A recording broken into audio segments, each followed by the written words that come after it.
Assalamualaikum warahmatullahi wabarakatuh. Bertemu lagi dengan Ibu mata pelajaran Pendidikan Agama Islam dan Budi Pekerti.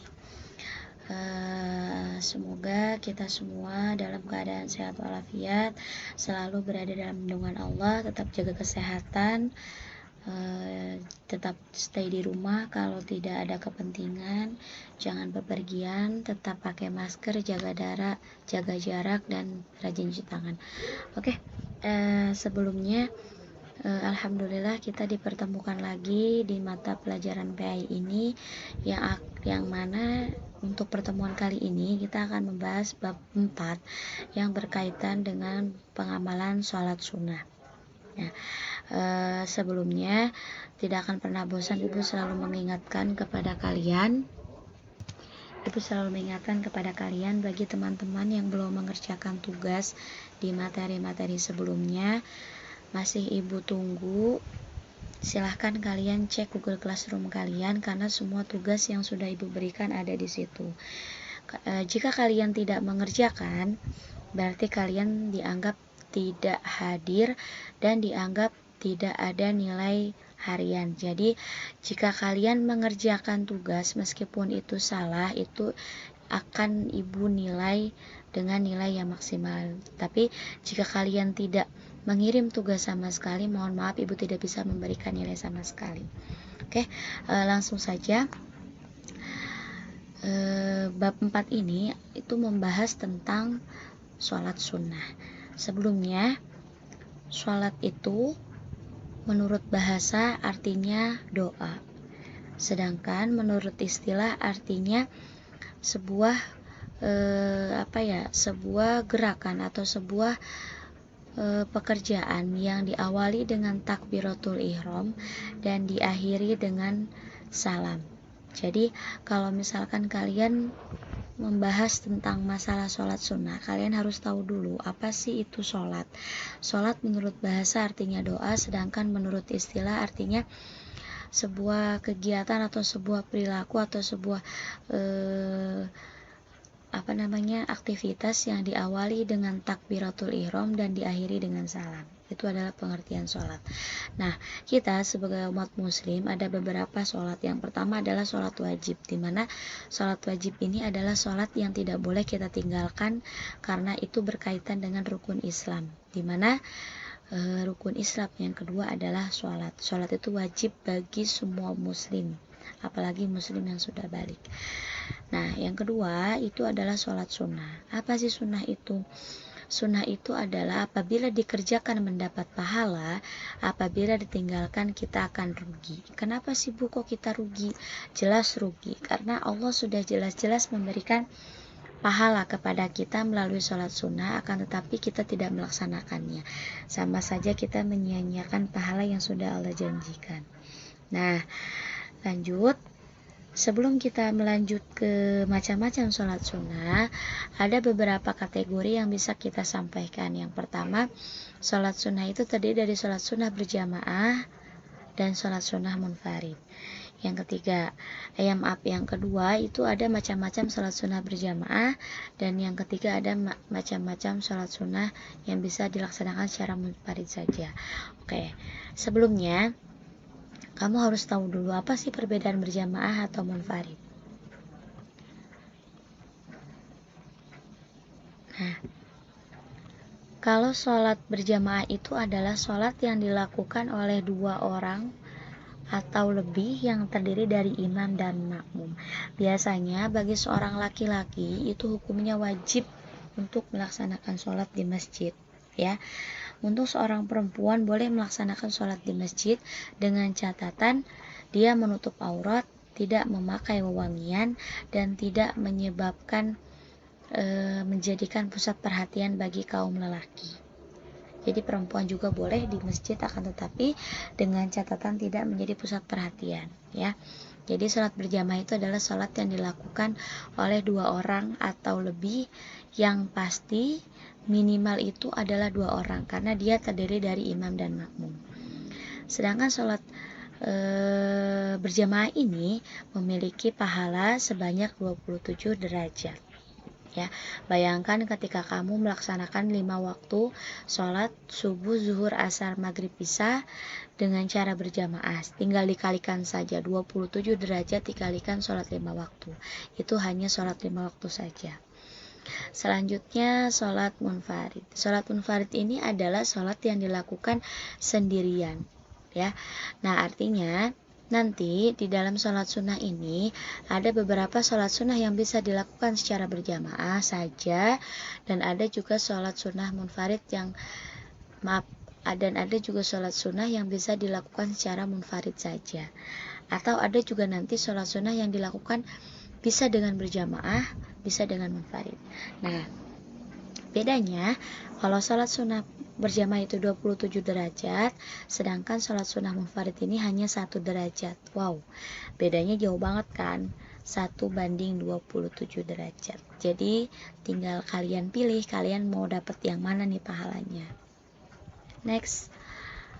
Nah, sekarang kita akan membahas tentang macam-macam sholat sunnah yang bisa dilakukan secara berjamaah ataupun dilakukan secara munfarid.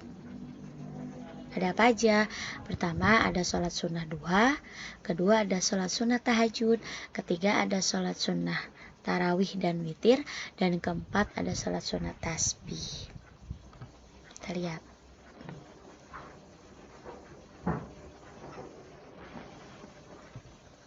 Nah, di sini ada yang pertama sholat sunnah duha. Udah nggak aneh lagi ya sholat sunnah duha itu gimana. Sholat sunnah duha itu adalah sholat sunnah yang dikerjakan pada waktu matahari sudah naik sekitar 1 tombak, atau biasa diwaktukan pada pukul 07.00 hingga menjelang zuhur. Jadi sholat duha ini adalah sholat yang dilakukan ketika matahari sudah beranjak terbit atau sudah naik, agak naik, dan sudah ada sinar matahari yang keluar, dan biasanya ini diwaktukan pada pukul 7 pagi ya. Jadi kalau misalkan kalian Bu, gimana kalau misalkan aku pengen melaksanakan sholat duha jam 8, jam 9, jam 10, jam 11, atau jam setengah 12, boleh nggak Bu? Boleh, dengan catatan tidak mendekati waktu zuhur ya. Nah, silahkan kalian lihat di LKS. Di situ ada penjelasan tentang sholat duha. Sholat duha ini berapa rakaat? Sholat duha ini dilaksanakan 2 rakaat. Tapi Rasulullah Shallallahu Alaihi Wasallam pernah bersabda, apabila di antara kalian melaksanakan sholat sunnah duha 4 rakaat, maka akan Allah bangunkan rumah di surga ya. Jadi kalau misalkan kalian ingin mendapatkan rumah di surga, berarti kalian laksanakan sholat duha sebanyak 4 rakaat. Caranya gimana Bu? Disekaligus,kan atau gimana? Tidak. Caranya sholat sunnah 4 rakaat itu dengan cara 2 salam dan 2 rakaat salam, 2 rakaat salam ya. Dilihat di halaman 30. Di situ ada niatnya. Niatnya yaitu sholli sunnata duha rakaataini. Boleh pakai mustaqbilan lillahi taala, boleh langsung rakaataini lillahi taala. Ya. Bagaimana Bu bacaannya? Bacaannya sama seperti sholat biasa. Membaca iftitah, membaca Al-Fatihah, surat pendek, kemudian seperti biasa takbir, ruku, dan sujud. Next, kita lihat sholat tahajud. Apa sih sholat tahajud? Nah, ini sholat tahajud ini udah nggak aneh ya. Sholat tahajud ini sering dikenal dengan sholat sepertiga malam. Sholat sunnah yang dikerjakan pada waktu malam hari hingga menjelang terbit fajar. Sholat tahajud ini kenapa dikenal dengan sepertiga malam? Karena sholat tahajud ini adalah sholat yang dilakukan ketika malam di sepertiganya itu akan menjelang kepada pagi hari. Jadi sholat tahajud ini dikenal dengan sholat sepertiga malam. Waktunya kapan Bu? Waktunya bisa misalkan kalian mengambil waktu sepertiga malam itu dari jam 1 sampai jam 3. Itu boleh diambil jam pada saat itu ya. Jadi dilakukan sebaiknya itu setelah tidur. Dilihat di halaman 30, di situ ada menjelaskan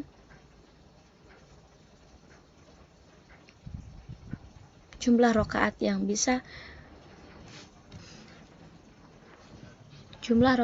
bisa dikerjakan dalam sholat tahajud ini adalah minimal 2 rakaat, atau kalian bisa melaksanakan sebanyak mungkin, lebih banyak lebih baik ya, karena Rasulullah itu tidak pernah meninggalkan sholat malam sedikit pun.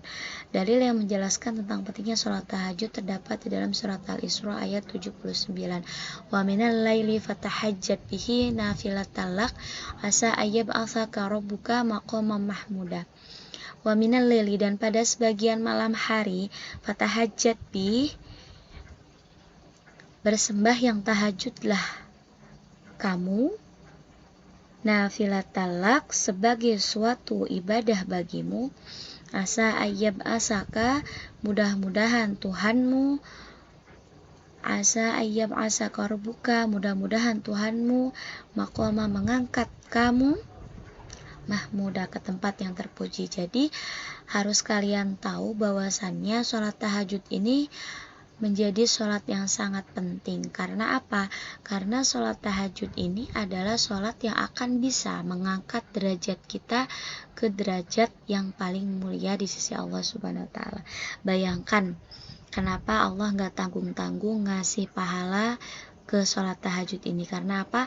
Tidak semua orang mampu untuk bisa melaksanakan sholat tahajud. Next, sholat tarawih. Nah, ini udah gak aneh lagi. Sholat tarawih ini biasanya dilakukan pada bulan Ramadan. Ada sholat tarawih yang dilakukan secara berjamaah, bisa dengan 11 rakaat atau bisa dengan 24 rakaat. Boleh juga dilaksanakan secara munfarid apabila kalian tidak sempat mengikuti sholat berjamaah di masjid. Misalkan kalian bekerja nanti sampai jam 8 malam. Nah, itu kan sudah lewat tuh waktunya sholat tarawih di musola. Nah, itu boleh dilaksanakan sholat sendiri di rumah ya. Selanjutnya, sholat witir adalah sholat sunnah yang jumlah rakaatnya ganjil. Jadi sholat witir ini adalah sholat penutup sholat malam. Jadi biasanya kalau misalkan kalian sholat tahajud ataupun sholat tarawih, itu ditutup dengan sholat witir ya. Jadi rakaatnya ganjil, 1, 3, 5, 7, 9, 11 dan seterusnya. Yang terakhir adalah sholat sunat tasbih, dimana sholat sunat tasbih ini adalah sholat sunnah yang memperbanyak bacaan tasbih. Apa bacaan tasbih? Yaitu subhanallah. Oke. Next, sekarang kita akan membahas sholat sunnah berjamaah saja. Jadi sholat sunnah ini hanya dilakukan secara berjamaah saja ya. Ada apa aja? Pertama, sholat sunnah Idul Fitri dan Idul Adha, sholat sunnah khusuf dan kusuf, dan sholat sunnah istisqa. Next. Nah, sholat Idul Fitri dan Idul Adha udah gak aneh ya. Idul Fitri ini dilaksanakan pada tanggal 1 Syawal, sedangkan sholat Idul Adha ini dilaksanakan pada tanggal 10 Zulhijjah, dimana setelah melaksanakan sholat Idul Fitri, besoknya kita boleh melaksanakan puasa sunnah Syawal, dimana apabila dia melaksanakan sholat sunnah pada saat bulan Syawal itu akan mendapatkan pahala ya. Jadi sholat sunnah Idul Fitri ataupun sholat sunnah Idul Adha ini terdiri dari 2 rakaat ya. Biasanya terdiri dari 2 rakaat, kemudian takbirnya berbeda. Ada yang terdiri dari 7 takbir atau terdiri dari 5 takbir ya. Jadi ingat-ingat, sholat Idul Fitri itu dilaksanakan pada tanggal 1 Syawal. Selanjutnya sholat Idul Adha. Idul Adha ini dilaksanakan pada tanggal 10 Zulhijjah, di mana tanggal 8 dan tanggal 9-nya ini kita biasanya melaksanakan puasa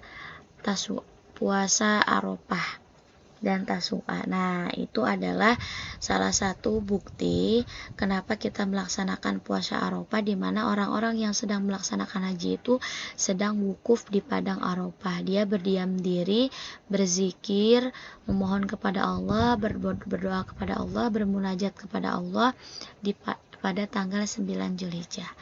Lanjut, ada sholat khusuf dan ada sholat kusuf.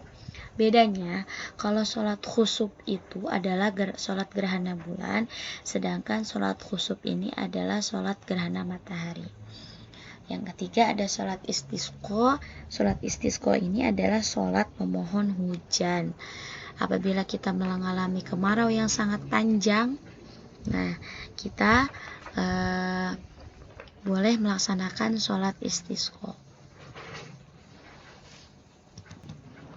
Next, kita akan membahas tentang macam-macam sholat sunnah munfarid yang hanya bisa dilakukan sendiri. Ada apa aja? Ada sholat sunnah istikharah, sholat sunnah tahiyatul masjid, dan sholat sunnah rawatib. Nah, sholat sunnah istikharah itu apa? Sholat sunnah istikharah itu adalah sholat sunnah. Lihat deh, oke. Adalah sholat sunnah 2 rakaat untuk menentukan pilihan yang lebih baik antara 2 hal atau lebih yang belum diketahui baik buruknya. Biasanya misalkan kalian galau pengen melanjutkan sekolah kemana gitu kan, galau ingin melanjutkan sekolah kemana gitu kan. Nah, ini bisa dilakukan atau bisa meminta petunjuk kepada Allah untuk diberikan petunjuk yang terbaik, bahwasannya dipilihkan entah itu melewati mimpi, dipilihkan entah itu melewati keyakinan dan sebagainya. Artinya sholat istikharah ini adalah jalan bagi kita umat manusia ketika kita menghadapi 2 pilihan yang sangat sulit.